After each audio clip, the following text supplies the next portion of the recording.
Well, good morning, 10 o'clock, Activate Church, North Campus. Kia ora. Tuako. Yeah? Hello, I hope you're making some noise there. Yeah. It's awesome to be here this morning. It's awesome to be there this morning. It's awesome to be there this morning. And I just really believe that God's gonna shift us this morning. Amen? Listen, raise your hand if you're at Extend conference over the weekend. You were here.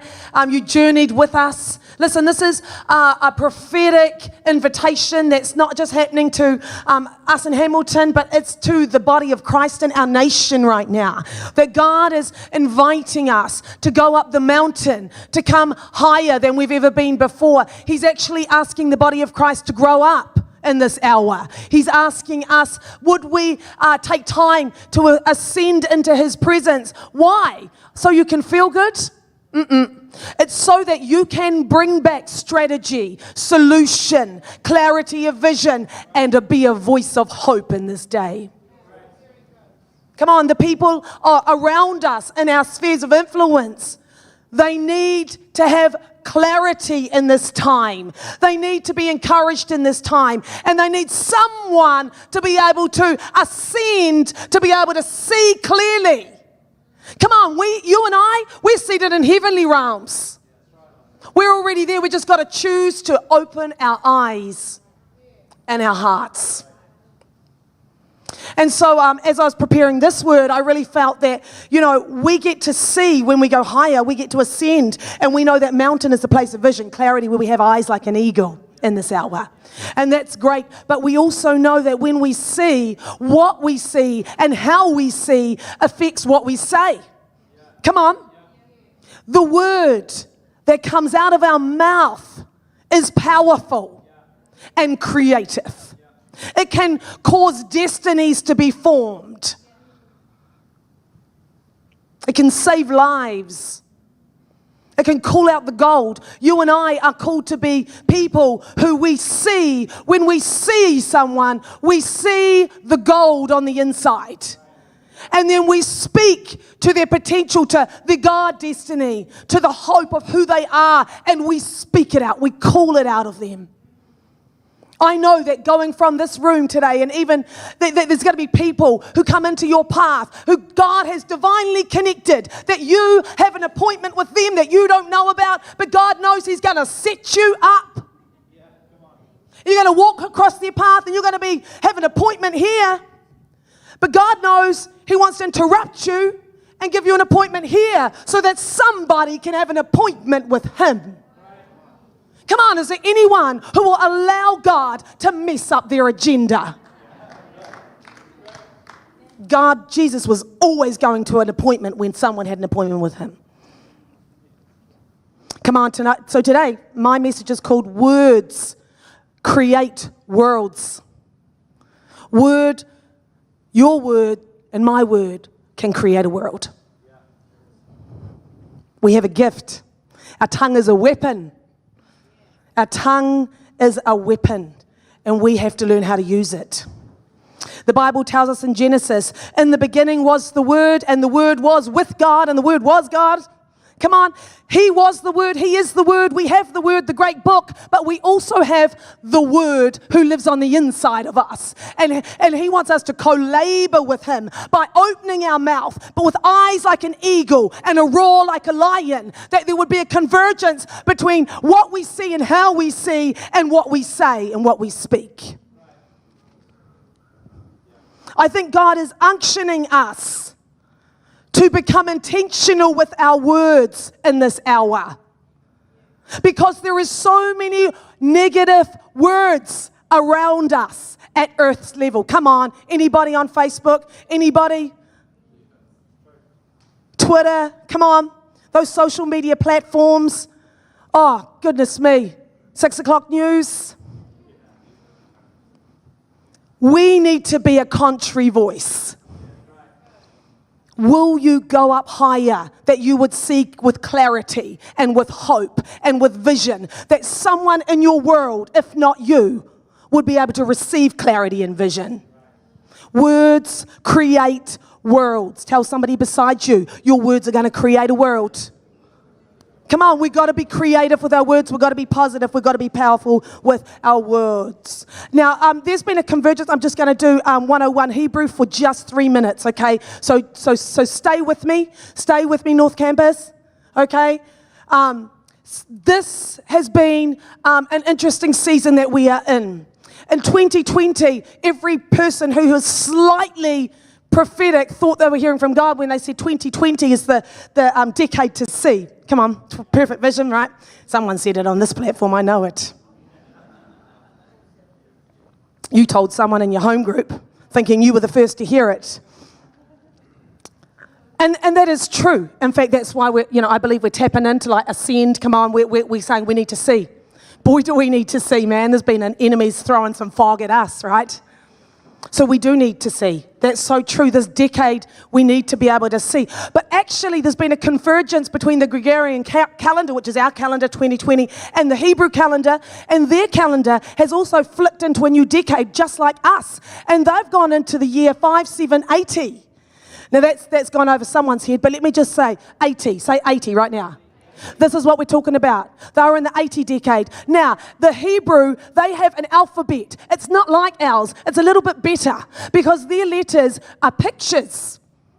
And you know what they say about pictures? A picture paints 1,000 words. There's so much layer upon layer and symbolism in their pictures. So there's a picture for the decade of 80, and that is it's the letter pay.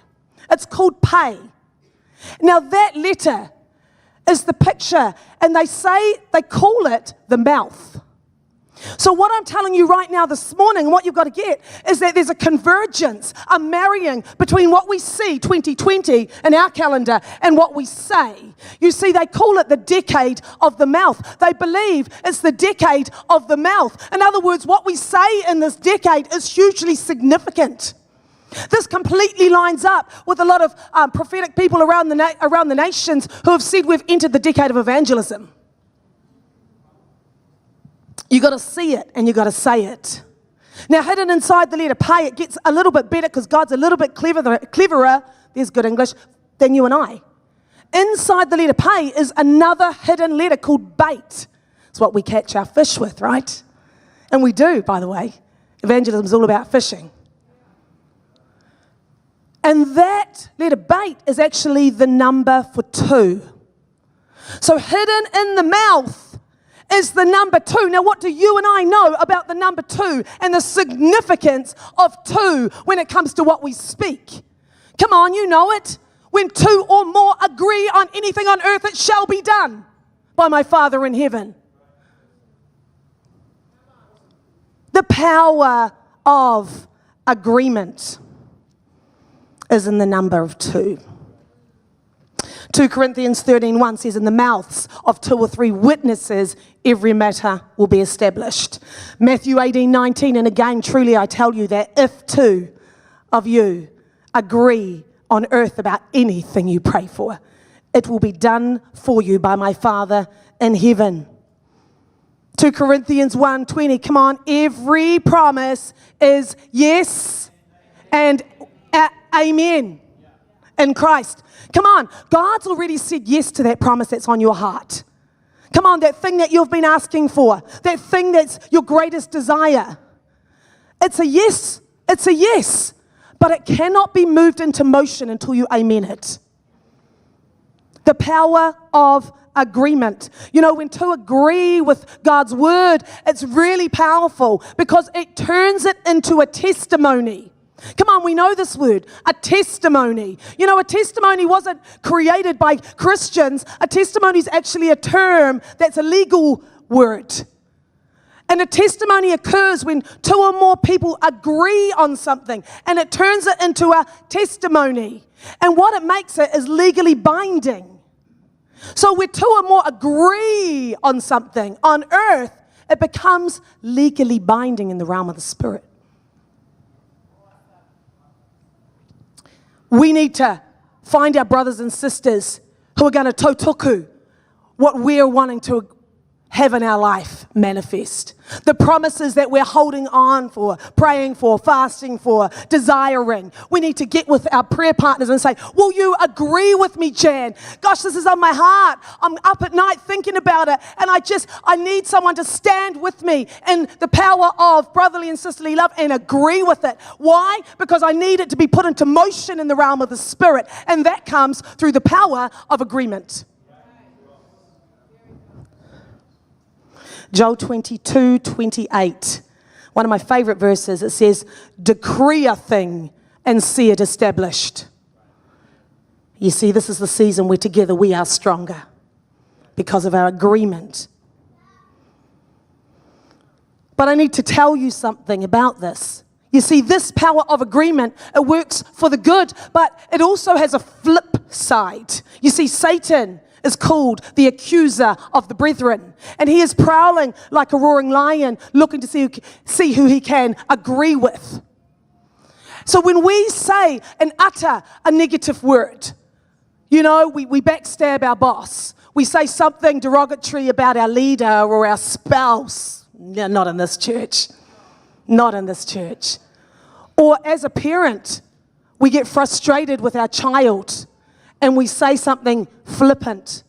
Let me tell you something. Even ourselves, come on, someone here needs to know you need to stop your negative self-talk. You need to be your greatest encourager. Come on, David knew how to encourage himself in the Lord. You need to know how to encourage yourself in the Lord when you're the only person around yourself.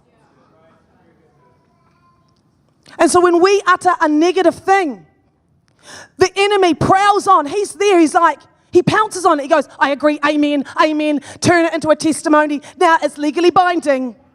They are a failure. That person can't preach. Satan wants to turn it into the power of a testimony also. He's the accuser of the brethren. So we need to be very aware and put a guard on these lips of ours.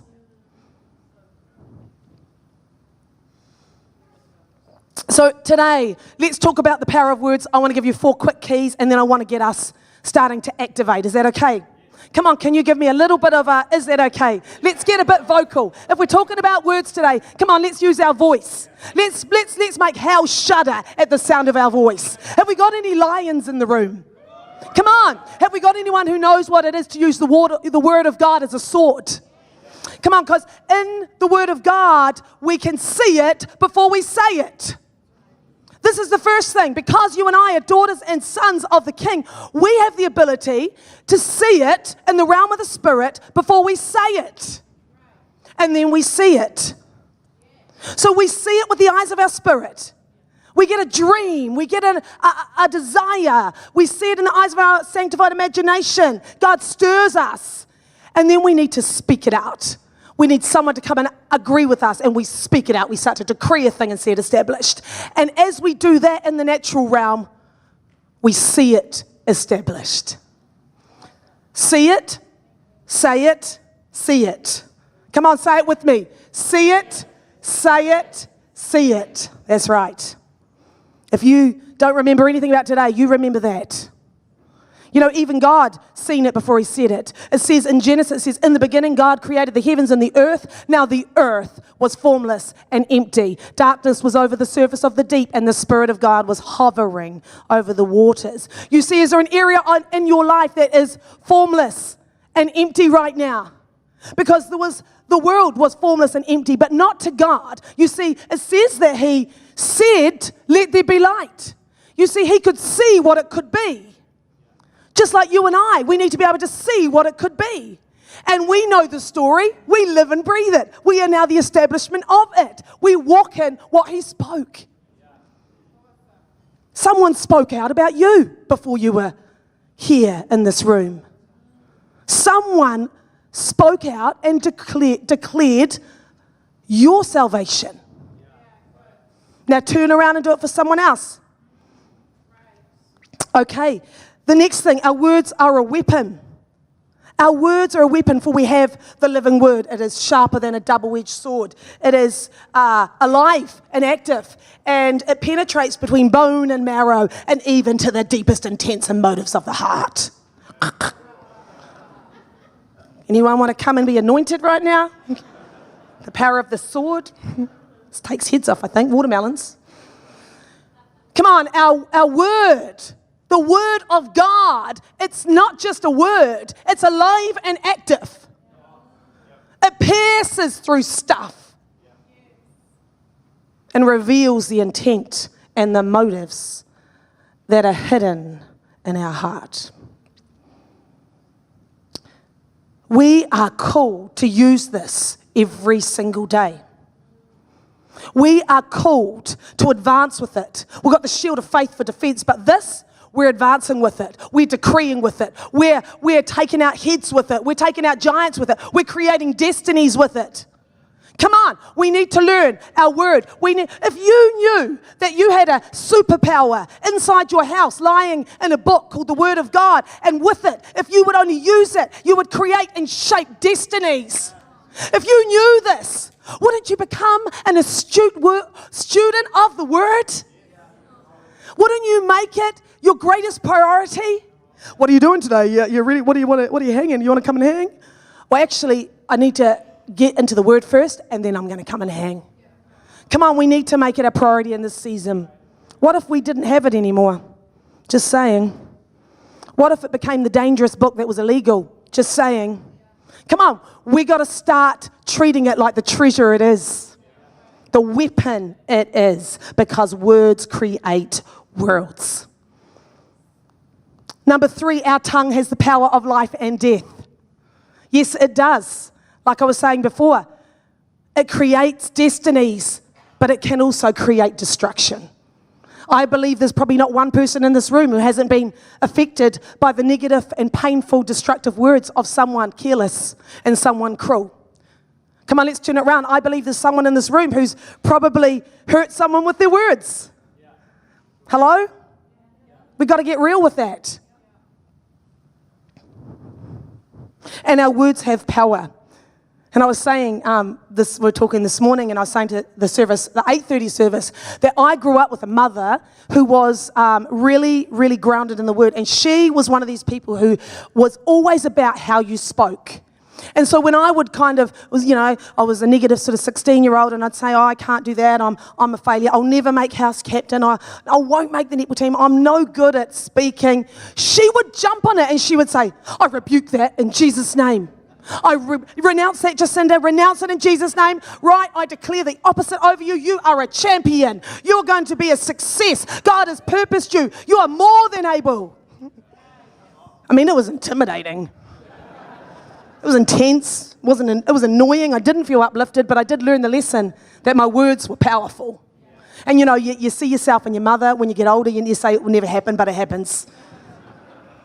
And my own children, they sit across the table, and I remember this time I was at the dinner table, when Aria, we shouldn't, but sometimes we go, oh, that's such an Aria. She had spilt something all over her white t-shirt. And I'm like, Aria, you're so clumsy. And then she's like, that's a curse? You just cursed me? You just cursed me? And I'm like, oh, I'm sorry, you're right. You're not clumsy. I renounce that in Jesus' name. But dropping tomato sauce on your t-shirt was clumsy, but you're not clumsy. Come on, our words, they encourage people, they build up or they tear down. I'm such a big believer in our words.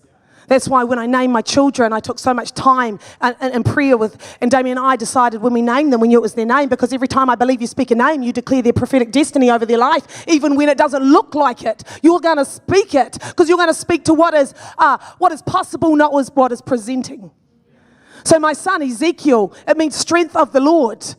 And there's been times in his life where I'm like, strength of the Lord. Ezekiel, strength of the Lord, dinner time. And then there's been other times where I've gone, Ezekiel, get up here now. Strength of the Lord, rise up. Come on. Every time I speak that out, there's so much in a name. How do we know that? Because Jesus cared a lot about names. He even changed names to change destinies. So I name these kids knowing what is the prophetic destiny in their life. What is the prophetic word that I need to speak over them 50 times a day, that when their teachers call them in class, they're going to prophesy over them without knowing it. I always say, what does your kid's name mean? And sometimes I'm very disappointed. When God looked at Abraham, he saw him as who he would become. And he changed his name, didn't he? You see, Abraham means exalted father. Oh, that's quite a good name, but it wasn't good enough.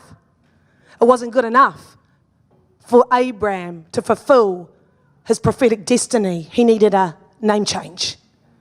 And it was changed to Abraham, which means father of the multitudes. Come on, when Jesus met Simon and he found out his name was Simon, he saw so much more in Simon than anyone else did. Simon meaning the reed that blows and sways, is unstable, goes with the flow. Well, that was never his destiny. Can I get the music team to come up and back me here while I'm gonna keep going, but I just want a bit of backing. Come on, Simon was called and renamed Peter, the exact opposite of what he was named at the time. Peter means rock. Peter means stable one, unchanging.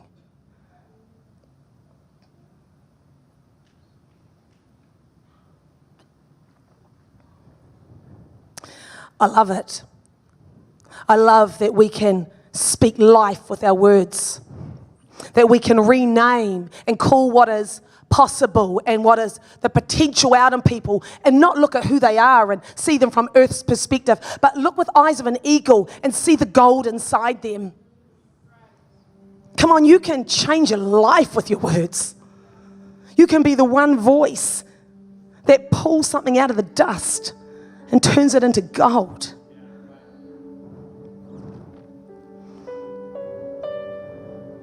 Names are so important. Words are so important. Kiana, my daughter, daughter of the king, daughter of the king, daughter of the king. Aria, my eldest daughter, lioness of God, lioness of God. Oh, the world will hear your roar. Seth, anointed and appointed. Anointed and appointed. Mum, what does my name mean? Anointed and appointed son. I have these songs that every child I had, I sung a song over them. It was a prophetic song, and I sang it over their crib. I sang it over them when they were toddlers. I sang it over them when they couldn't sleep. I'd sing their song. Every single one of them, they know their song. And in times when they're weary, not so much my 14-year-old now, but cool for mum's song, but definitely my 9-year-old, my 10-year-old, and my 12-year-old, and my 7-year-old, they say, Mum, sing me my songs. And I sing their destiny over them, just like God sings your destiny over you. The Bible tells us he sings over us as we sleep. He calls out who you are. Come on, is there a person in your life who's presenting one way, but God's saying no? Speak to what is possible. The Bible tells Timothy, pick up your prophecies like weapons and use them against the enemy. Why? Because there was a word spoken over your life once upon a time, and it was speaking to your prophetic destiny, to who you are in God. Not what you're presenting today, not the weak moments, but it's actually calling out the gold. And sometimes you've just got to pick up the word that was spoken over you as a youth, as a young person, as a beginning Christian, and you've got to use it with a weapon to slay the enemy's lies, for he's trying to lie to us. He's trying to tell you who you're not. He's so afraid of you realizing who you are. I just want to change gears a little bit.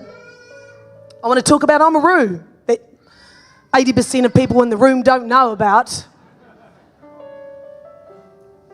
Oamaru, well, we went and planted back there in 2010, Damien and I, and you know, it was a place where there was a lot of negative speak about it. And I was praying up in the Cape, which was a high place over a lookout point where you could see over the whole region, you know, the whole town, the coastline, beautiful, beautiful place, you should visit. And we found this rock. And you know, we were amazed. Amazed, number one, that we lived there most of our life and never seen the rock. Isn't that a prophetic story?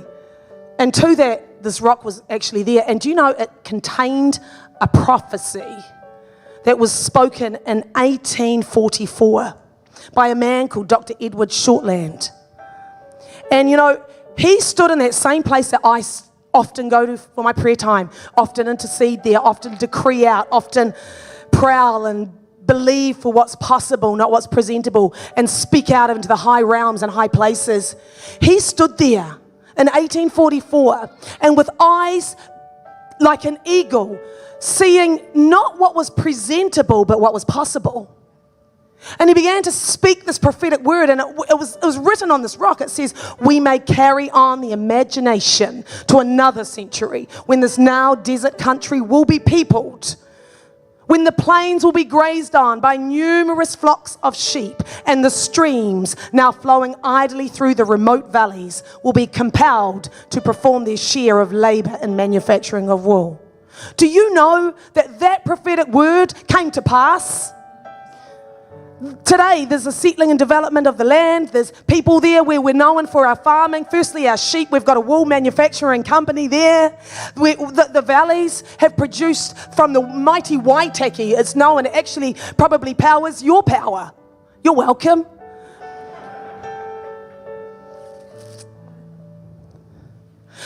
There has been a fulfillment of a remarkable prophecy that was spoken over a land that had no form in 1844 that we now walk in. Listen, when we went back, we realized and we read that's come to pass. That's no longer a prophetic word. So who's going to be the voice now to shape the future?